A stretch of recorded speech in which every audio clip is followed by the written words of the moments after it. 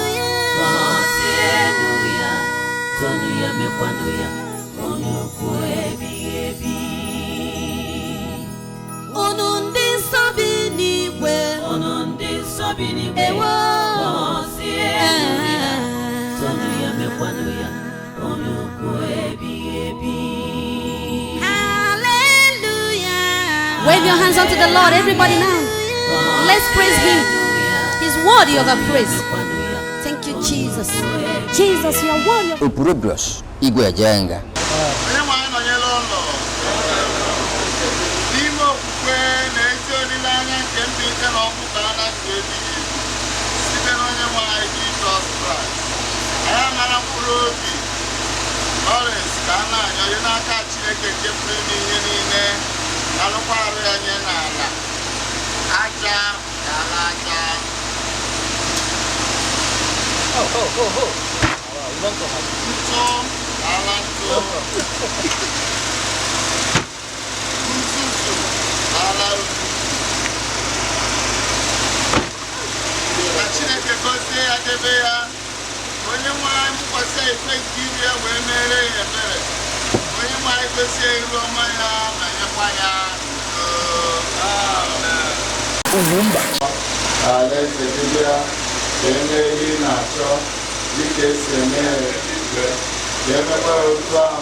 Abu, get in up in 21, Abu 239. Now I got a couple of jokes to me. Have to remind you wala. I got my little continue. Abu 231, 239.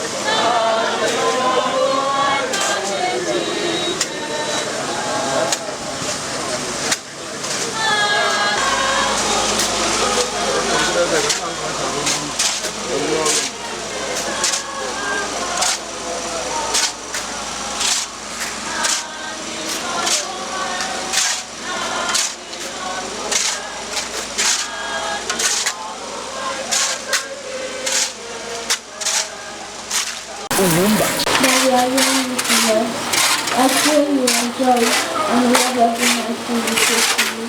I love you. Good morning, everybody. My name is Peter Okonkwo, and I'm here to say one to my uncle. But I know you die and it's not to marry. I have a death and you love the Lord. When I heard you die, I never stand there and love you. Kahana to Pasido, Nana Brana Gimena. Yaraka, Imo Sunday, no one can Agabiga.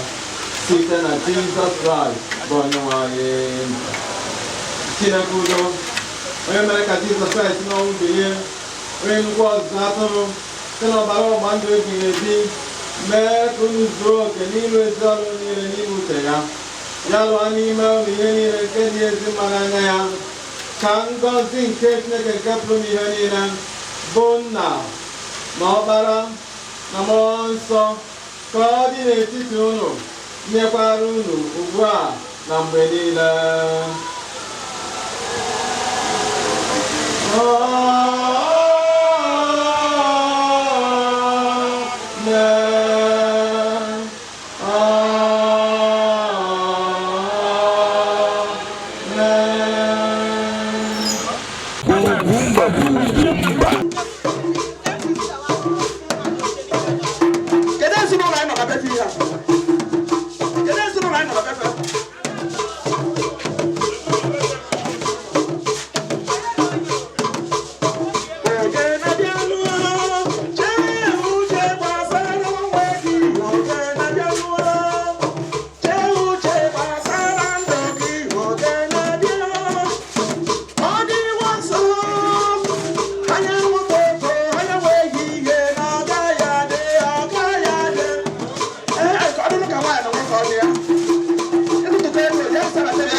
Opurobios Igwe Ajenga.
Thank you.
Opurobios Igwe Ejenga Robosi ama ojebe anyị na-ekele Chineke na ọmacha ndụ obi n'ụwa 80 years ahụ ma 80 days mana 80 months 80 years asị na ọ 70 ọ bụrụ ya onye arụsiri ike ọ bụrụ ya Chineke wee kpọrọ ya extra 10 years ọ ihe ọnwụ ka ọ bụ ihe omume obi ezigbo ndụ n'ụwa ka anyị chanye nye mara anyị wee na-ayọ Chineke pụrụ ime ihe niile wepụ anyị ụzọ jewe ebe anwa a sị na onye nne ya nọ n'eluigwe ọ rejere ọkụ mmụọ so na anyị kpụrụ aka kpọkpọ mụtara ọgwụ nne ya na-abata anyị na-abata okwu ọrụ ya onye oge nke elu so biko anyị sịrị biko ngo na a na-anya onye niile ya dị ebe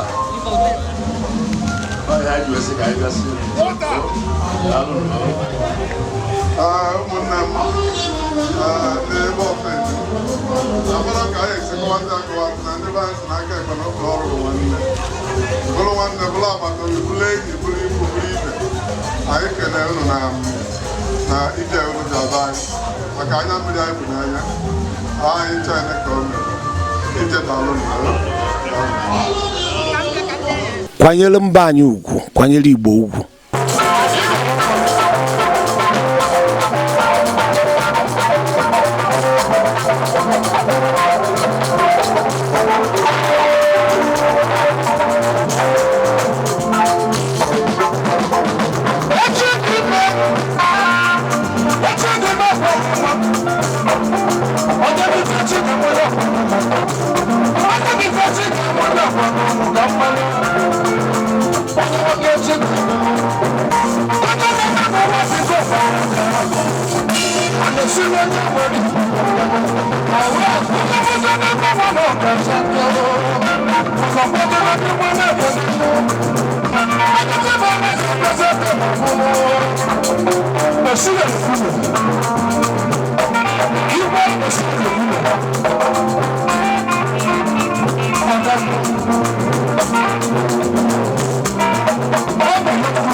You can see them. Facho OKONKWO Inspirational will be a global starter. OKONKWO can actually be Inspirational. Adamu, Ada General. Nana again to the Polo to Incre. Another game picture in Puleba. I reckon the OKONKWO will retire about Progressive Union. Last night I did a job on a man. In our neighborhood, I am dignitaries into the Abatolo. I will also for Dickened Jump Electrical. I will Morowaji, Gote, Nigeria Limited. Is the Rumelo Oba Ochozo and many others. Madikali Kalino Biesa, Nana Batabeza, Chowa Chowa. I make an embarrassing of than no. I can see you ready to thank you.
So I like to do the name and the other Macodina. Like I wouldn't have unlooked or the mouth on a mother.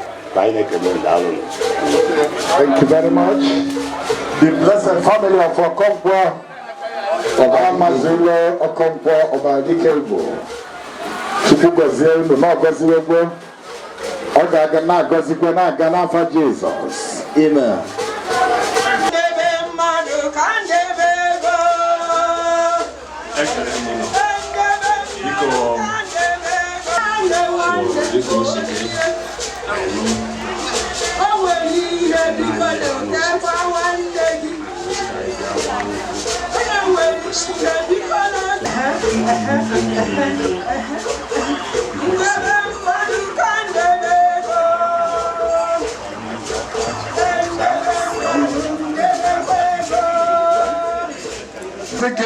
Biko ka ihe ọla anyị ndị mmọnwụ fawetu ndidi nwa obere oge ọ ga-akọnten ọ ga-agbasi onye ọbụla biko yọtụwa ka m anyị raụndụ ọp ka anyị wee meghepụ ụzọ maka ndị egwu ma ndị mmọnwụ biko ezinụlọ Udenze eze kwue vanụ ụmụnne ya na ikwu na ibi ọva nọ na tebụl ikele ezinụlọ a na ọ bụ oke ibe mere anyị wee na-akwa anyị ji akwa anyị ji mmanya anyị ji ihe ọgọ ma ọ bụ nwanne ji eje ụdị ibe dị otu adapụta onye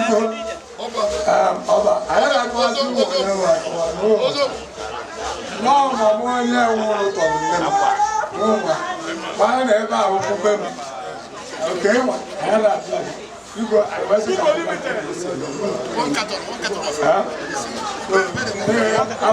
ka kwue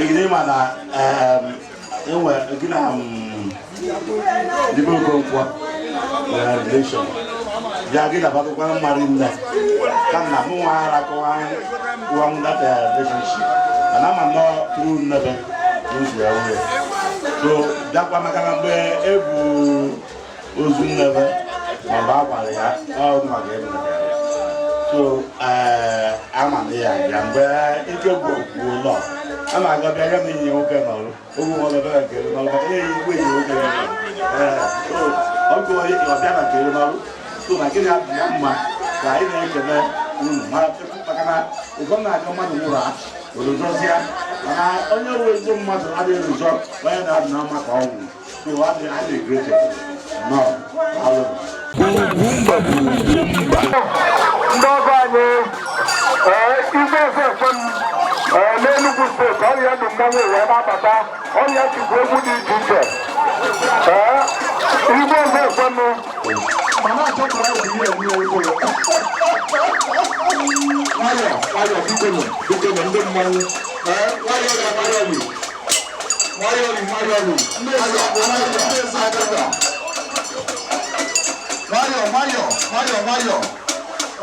ọwụ ndị ọzọ anyị igwe ọzọ ekwe m n'Enugu steeti ọrịa dị mmanwụ wee na-abata ịma na iwere mpi ikwụgba mmadụ anya nwayọ akanyọ ịlepụ anya kịta n'ihi abụ kaba na-abata ezinụlọ ọzọ ekwe m ndị ọzọ anyị ndị Enugu steeti na Eziagụ ọzọ na-abata ime anyị bụ na ideba nwere udo nwayọ na kọntrolu mmanwụ a na kọntrolu ihe na ịmana o nwere mpi igwe anyị na-asị gị nnọọ na-ezipụrụ nche ma ọ wee dị anyị ọ bụrụ obere ife ndị mmọnwụ meke ewe one side na ọ na-aga n'ime ka ube laa ọba ọrụ na anyị na-ekele ụlọ ezinụlọ nwa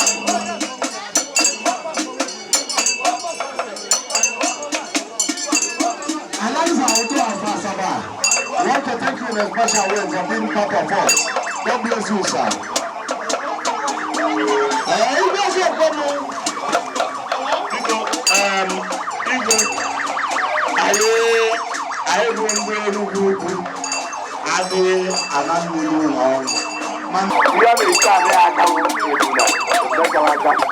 So I maka na ọrụ igwe obodo ka ewu mana anyị abịa na ndị nze niile nne maka na ọnụ ebe ọzọ ka na-eme anyị anaba nne so none. Thank you very much. Oburu Igbo doha anyị na-anaghị nne n'ụdị pụrụ iche ị na-anya ifu na ebune dị ife a ife bụka ibu ebune ka eji egbu ya anyị wee na-anabata gị n'aka na abụọ iji wee gosi gị na anyị ma na ihe abịa na ọgọ unu bịarụba anyị ọ na-enye anyị obi aṅụrị amakwu na ọ na-enye unu na ada anyị na-eme unu mma maka aka nri kwa aka ebe akwa aka nri nnọọ gwa wepụ ebune jee tinye na moto ndị ọgọdọ emenụ unu nyere iwe na-asọ anyị ụsọ adụnụ nwanyị ọ na-eme mma ọ na-eluwe isi ọ na-eme ezigbote ibe na be anyị ya wee dị hapi ute etu esi wee na-eme wee sị na anyị ga-abịa ịbịa nwanne ya biko ọ adụrụ ụlọ mma anyị dị sọrọ na nwoke a nago mana gosita na anyị chaka eji ebe anwa so okwunu die ya daalụ ọ ya adụrụ mma demen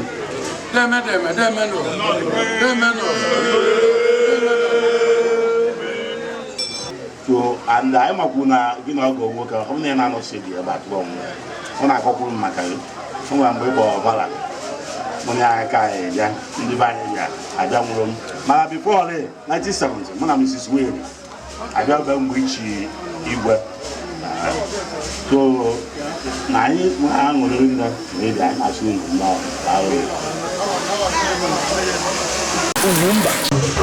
egwu a na-akụ kịta bụ ada anyị ka a na-akụrụ ya nke m ka a na-akụrụ egwu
Ina je ga fuka wani ambata ni kele buta.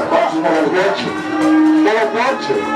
Kama le wile kama obi tata una kena dikede buta. Ogwoche na dikede buta no. Mama. Okome. Ibona lumba. Kemaka na mingo capacity. Okome. Yes. Ona gene ke TV be kara ma jonde kala rane be okome.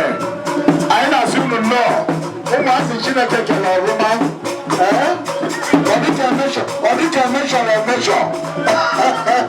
Obere mmadụ a na-agba nọ na big sino. Obere mmadụ anya onye dị short anya akwa dị ụlọ nso.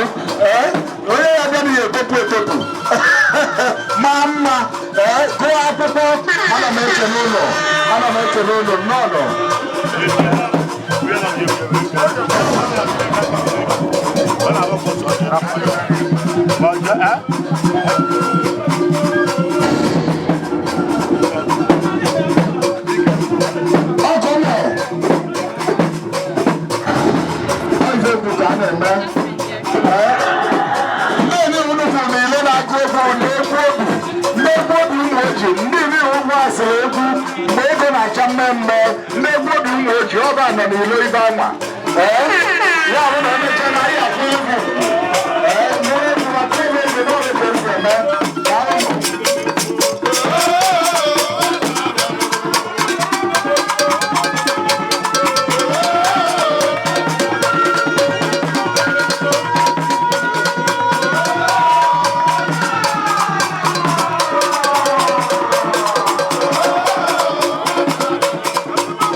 Wow.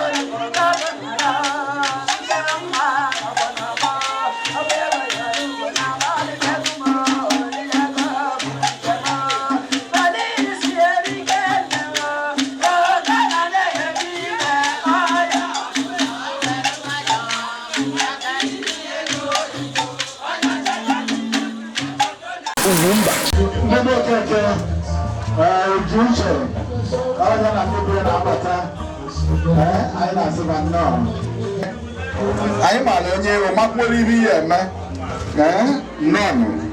nnọọ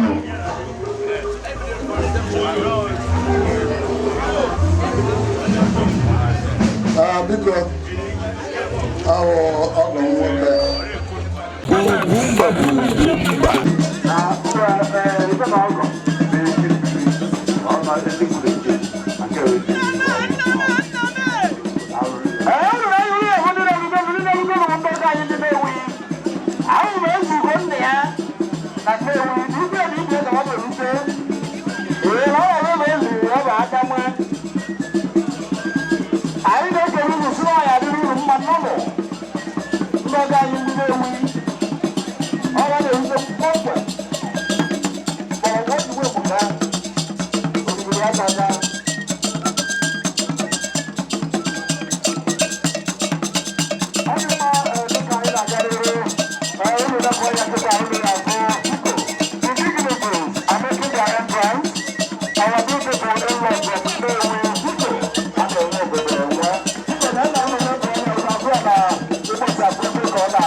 Anya bụ ndị Nnewi ka o chifu anyị nye bịara akwamozu chifu Onyeka Nwachukwu kwere Nnewi ya bụ Obiọra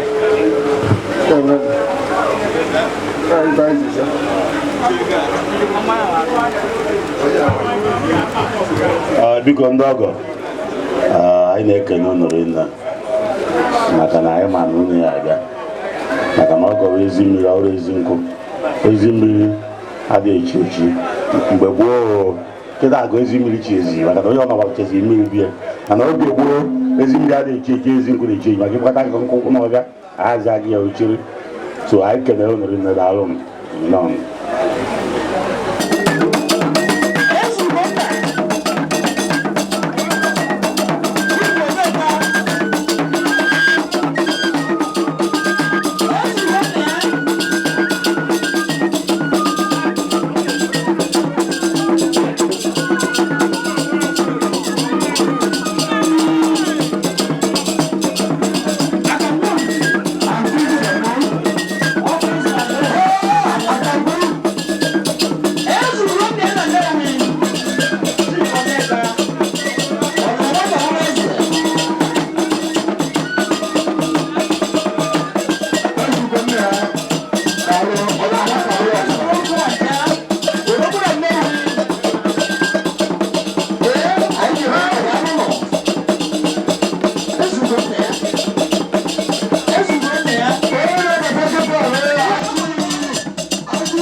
IGBOMOVIES.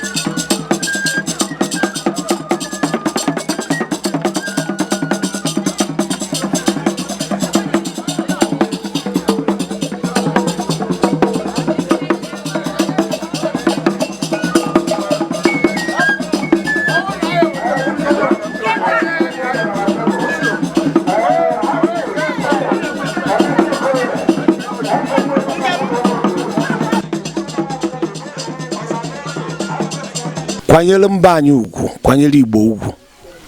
Ugwumba. Kwala akọ na iti kwene ma aja na ibe neme. Mo wa kuna nuru jo. Ndị na-erute n'esinu n'ọja akọ. na-adagba bọọlụ ni ọ na-erute ọnwa amaka odogwu nwoke ama m na ị nọ ezinụlọ ji aka na-adagba bọọlụ ọ lụta ikene ike na dị mba ji agha mba ha nọ ọ ji nwe nwoke ọ na-ahụ nwere agha aṅụrị ka m na-enwe na mma na ọrụ nọ m ya dị mma onye kwesịrị ijide ya mechi ụnụ mana asịmala anyị nyere ndị ojiri oche esi anyị bịa ka anyị soro ndo ụfọ nwaanyị ndo na anyị ndị o mere so ndonu obere ibe anyị ji anyị si ga wee na-eme ka esi eme ndị ọjị ya ka akwụrụ ile ebe esi nsi daalụ anyị si ka ebe kelee nwunye ihe mere unu mere anyị bịa ka isi unu ndonu biko maka anyị ma alụ unu ya aja maka na ike m na nwanne ụmụ nwaanyị mgbe ọ na-anụ ya n'ezigbo mma maka ọma dị ya aga na-anụ ala ese ọ na-araga na ike metu ahụziga ha mana unu bịara ike ngosi na unu nwere ike m asị ezigbo ọgọ unu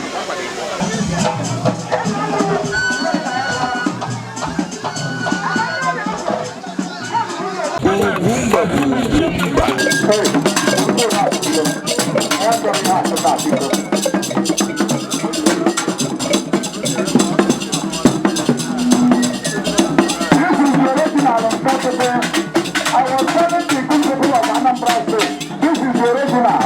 Wherever you hear possible, make a key inquiry, ask them question. Is it from Amos? IGBOMOVIES, Council Onya. This is the original. Give a microphone. We are waiting for their performances. Amanda Nose, take a prayer away with me. Take a prayer away with me.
Muabo His Royal Majesty Eze Sylvester Ozekwem Adwon of UGWUMBA Ndono.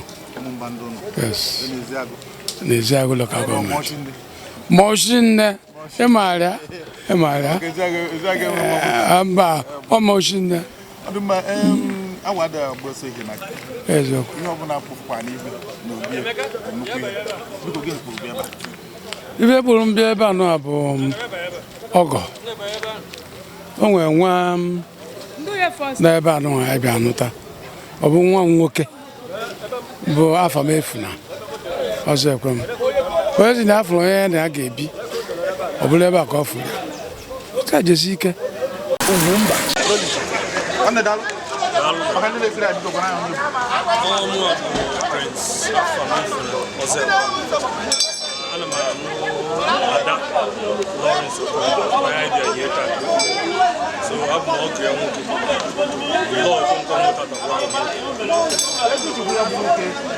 Come with I'm buying a show of Chuyo. Look at this. I'll go to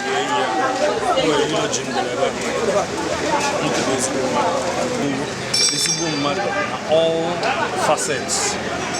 My intelligence, my emotional intelligence, any I'm a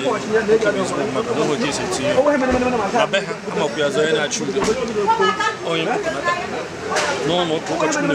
This and the Manda feeling a Hana, Yaraka, Magu, Budiaja. Ezenwa UGWUMBA.